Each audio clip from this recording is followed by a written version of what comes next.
we're coming back from the Republican convention, and Dave and I see Dan Bartlett at the airport. And we're like, oh, look, Dan Bartlett, former advisor to the president. I recognize him. Dave wasn't even quite sure. And I said, but what are you going to do, say hi to the guy? What would you say to him? I got only bad things to say to him. And Dave says, well, I'm not even sure it's him, but let me go check. Right? I said, oh, great, perfect. So Dave comes up to him and he says, hi, Mr. Bartlett. And he says, oh, hey, how are you?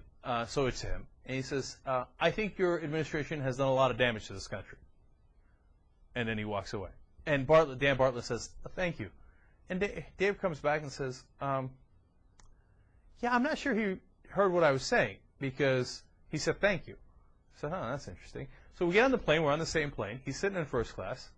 And as I'm walking by, getting into the plane, he's, of course, already boarded because he's in first class. I said, well, I'm going to make sure he heard us. So I said, hi, Mr. Bartlett, how are you?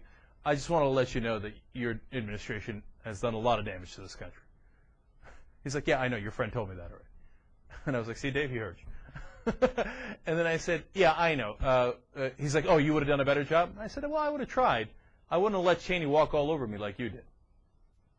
And then I walked away. He did not like that, which I then loved.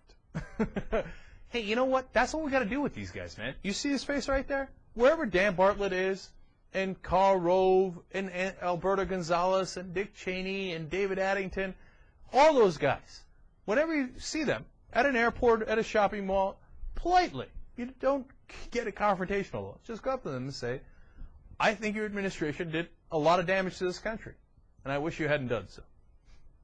You know, the thing is, it's a little thing, and it sounds a little goofy, but you know what? It gets under their skin. And for the rest of their lives, they should have to at least live with that. Because you can tell, man, when I told him that, sitting in his first class, all of a sudden he was uncomfortable sitting there. Felt like you could have done better. And he went home and thought about these two guys who told him that he screwed up this country.